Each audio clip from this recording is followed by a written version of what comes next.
दोस्तों कहीं आपने भी वीडियो देखकर एचडीएफसी बैंक में अपना जीरो बैलेंस वाला सेविंग अकाउंट ओपन तो नहीं कर लिया, या फिर आप अकाउंट ओपन करने वाले हैं तो जरा शेयर क्योंकि ये वीडियो आपके लिए बहुत ही ज्यादा काम की होने वाली है। क्योंकि दोस्तों आज की इस वीडियो में आपको बताने वाला हूँ एचडीएफसी बैंक के जीरो बैलेंस वाले सेविंग अकाउंट की सच्चाई आपको इस वीडियो में बताने वाला हूँ।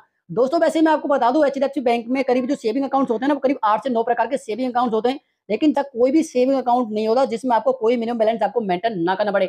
हाँ, एक अकाउंट जरूर होता है एचडीएफसी बैंक का जो कि बेसिक सेविंग अकाउंट होता है। लेकिन दोस्तों उस अकाउंट को ओपन करने के लिए आपको बैंक में विजिट करनी पड़ती है, उसका कोई भी वैसा ऑनलाइन प्रोसेस नहीं है। और एक एचडीएफसी बैंक का रेगुलर सेविंग अकाउंट होता है, लेकिन उसमें आपको जो मंथली एवरेज बैलेंस है ना, वो आपको मेंटेन करना पड़ेगा। एवरेज मंथली बैलेंस आपको कितना मेंटेन करना पड़ेगा मैं आपको बता देता हूँ। दोस्तों मैं आपको बता दूं एवरेज जो मंथली बैलेंस है ना, वो मेंटेन करना पड़ता है आपकी लोकेशन के अकॉर्डिंग। अगर आपकी जो ब्रांच है वो मेट्रो एरिया में आती है, कहीं अर्बन एरिया है, तो उसमें आपको 10,000 मिनिमम बैलेंस आपको मेंटेन करना ही पड़ेगा। या फिर मान लीजिए अगर आप वो ब्रांच किसी सेमी अर्बन एरिया में आती है, तो उसमें आपको कम से कम जो बैलेंस आपको मेंटेन करना पड़ेगा मंथली, वो 5,000 रुपए कम से कम करना ही पड़ेगा।